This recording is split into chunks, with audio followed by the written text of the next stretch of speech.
This jar of syrup cost us exactly $0, while grocery store prices for real maple syrup are hitting $10 or $15 a bottle. We're harvesting liquid gold right from our own backyard. Today we're showing you how to tap your trees, how to boil it down, and exactly how many gallons of sap it really takes to fill this jar. Let's get to work. Hey everybody. So it is now about mid-February here in the eastern US, and it is maple syrup season time. So we are out for the first time doing some maple syrup collecting. So today we're out selecting the trees and getting them tapped. Okay, so we're on like the south facing side of the tree, and what we're looking for is a big thick root that runs up into the tree.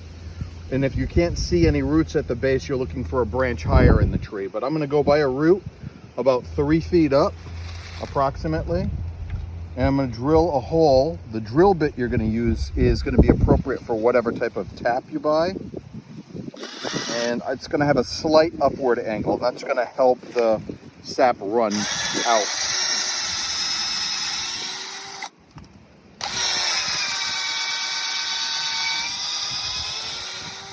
And you want to drill a hole about 2 to 2.5 inches deep.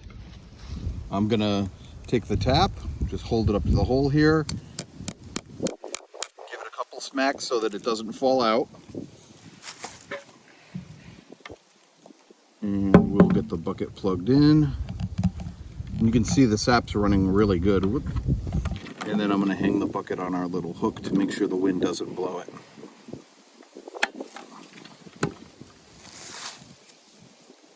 Okay, on to the next trees.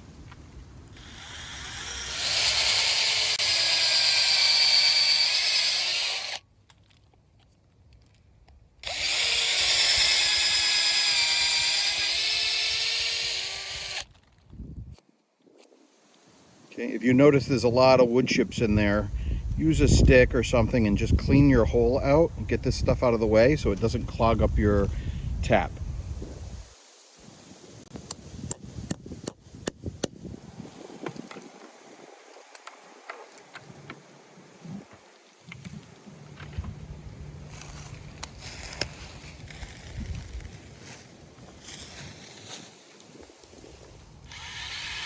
So while Steve is getting this tree tapped, we decided to pick trees that are fairly close along a path that we walk almost every day to make it easy for us to be able to collect the sap as the buckets fill.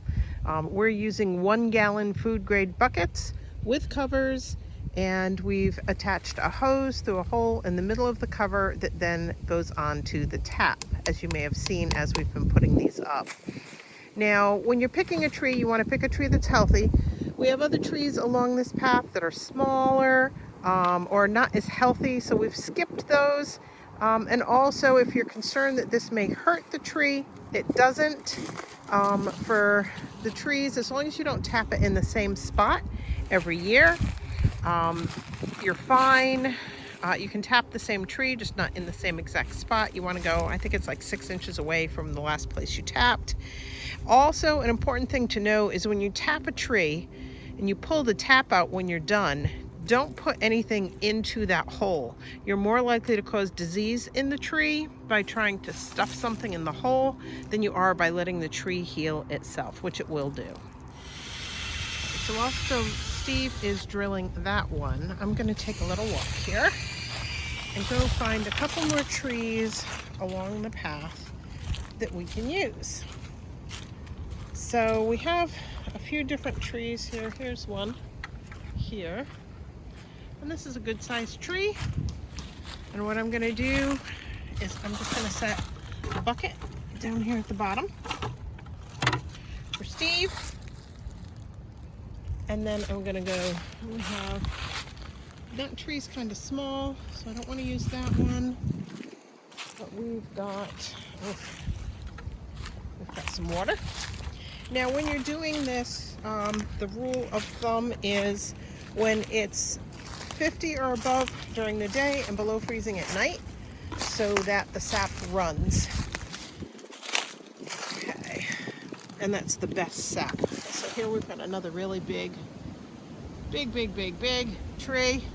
So I'm gonna set the other bucket at the bottom of this one and go back and see how Steve's doing. Okay, what we're using are 1 gallon food grade buckets. I think we picked these up at Lowe's.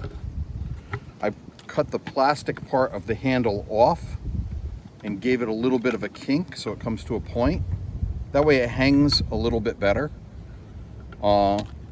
We drilled a little hole in the top here, and that allows us to take our silicone tube and feed it right into the bucket. Snap the lid on so we don't have to worry about any garbage getting into the syrup. I'm gonna hook this on, plug the tube in, and as you can see, it's already starting to fill up our bucket. We're gonna check these probably tomorrow morning, and then depending on how quickly they're filling up, later again that night, and we'll just throw all of them into like a 5-gallon bucket, fill that up, and we'll start boiling that off. We'll show that process as we're doing it.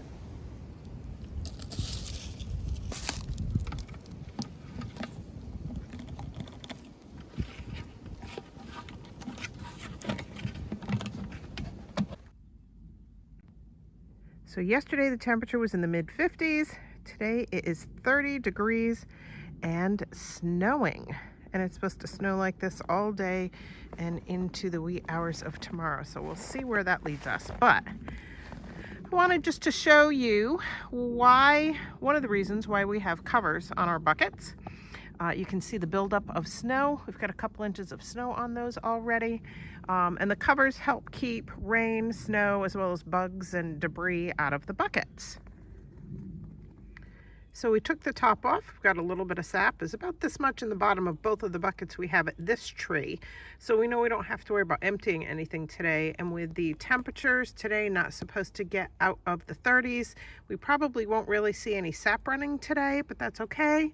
This usually has a window of about 2 weeks, so we'll check on the buckets again tomorrow.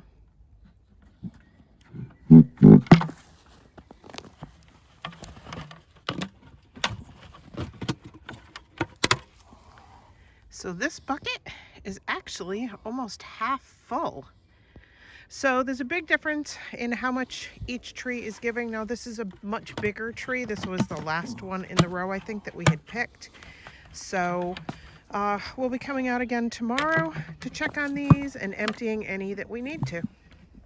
So this is our first day that's been back above freezing since we put the buckets out. And we're actually checking to see what we have. It looks like the syrup is running again. If you missed the first video, go back and check it out and you'll get to see the fun that we had when we put these out and the day after. So we're not waiting until the buckets get full because we don't want them to overfill, because the temperature for the next few days is supposed to be in the 50s.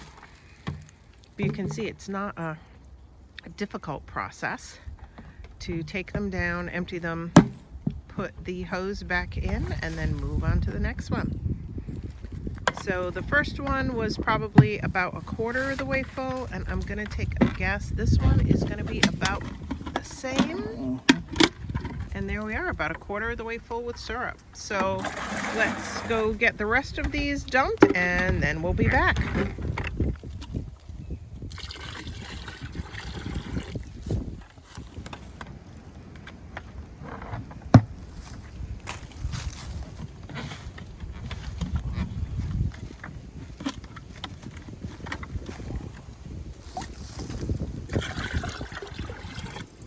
So we're using our extra large canner, our graniteware canner for this, and we have a strainer with a tea towel, and we're just pouring the maple sap through the tea towel to get any initial debris that may have gotten into it, either from the buckets or while we were pouring, into our big canner. Now we got about 4 gallons out of the first 6 buckets. So this is round 1, and then we've got to go empty the rest of the buckets. So we've got that strained through, and we're going to move this over onto the wood cook stove, which we have going today. And here, Now we can get this started while we go out and collect from the rest of the buckets. So that's the bucket we left off on, which was bucket number 6. And our next bucket's down there. And we could see that that was about 3/4 full. So we wanted to dump. So we're gonna walk, and I'll explain why we're doing this on the wood stove. We've got high wind advisories and potential for rain today. Normally, the best way to do this is over an open fire. Here we come up to the next one. Outdoors, it's gonna take us a lot longer to do this on the wood cook stove, but since we have it going anyway and we really can't do this outside today, it's going to be the next best thing. So we'll just have to be patient. So we're gonna get these dumped. Let's see what we've got in this first one. And yeah, it's about 3/4 full. So let's get the rest of these filled up and we'll be back in a minute. So last but not least, we're on to that 10th bucket. Now, if you remember back from the previous video, this is the one that was half full when we came out to check it, and it looks like it may be full up to the top. So we're gonna watch as Steve gets this down off the tree so we can see how much we have in there.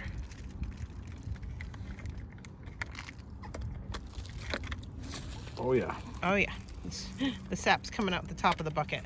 So this is definitely... We'll be checking twice a day at this point. Yep, you can see there's still some ice in the top. Now some people throw the ice away. Ooh, we're just gonna leave it in there. So our 5-gallon bucket is again almost full. So we probably have 8 or so, and you can see that this is just dripping like crazy already. So we're gonna get that back in the bucket, and we'll come back out later this afternoon if the weather holds, so we can check on these again.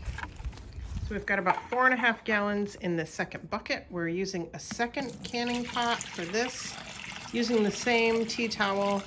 Just gonna strain it through to get any little bits of debris that you can see that piece floating there. So we wanna get that out before we cook it off.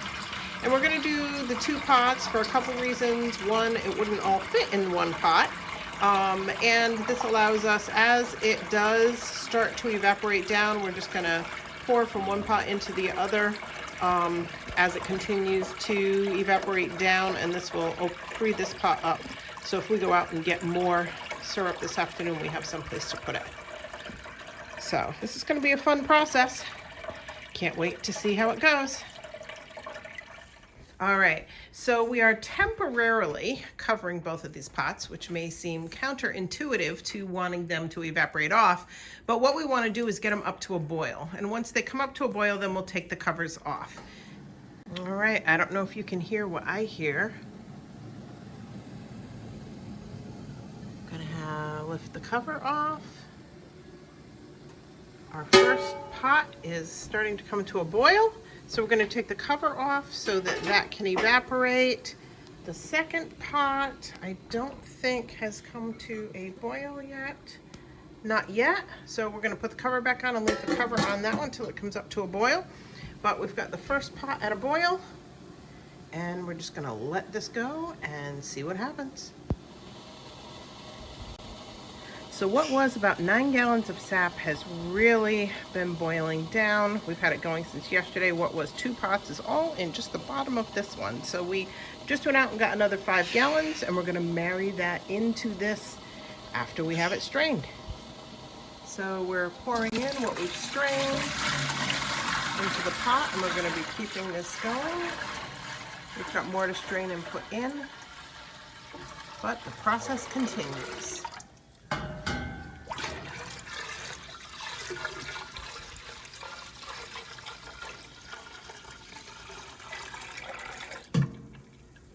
So that's the last of the 5 gallons we picked up this morning, poured into the big pot on the stove, which we have going nice again this morning.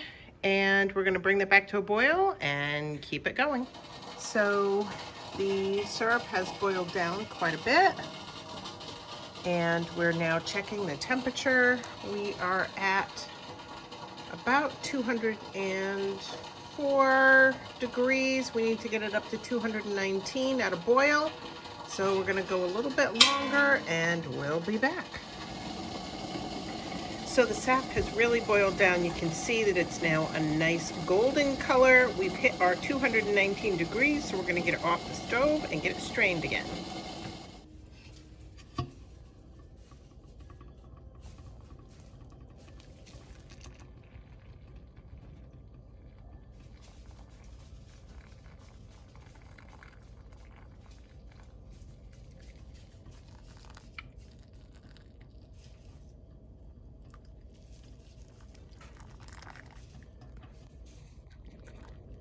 We're just straining this through a tea towel down into a big measuring cup, glass measuring cup, since we don't have any of the fancy syrup strainers.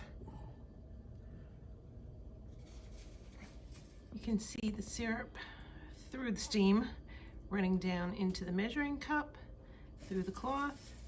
Get any last little bit of sediment or any kind of stuff that shouldn't be in it. Let's take a quick look. It's still draining down. So let's let this finish draining and we'll be back in a minute. So our first 15 gallons of maple sap has turned into about a quart of maple syrup. So the color is absolutely awesome. It's this beautiful golden color. There you go.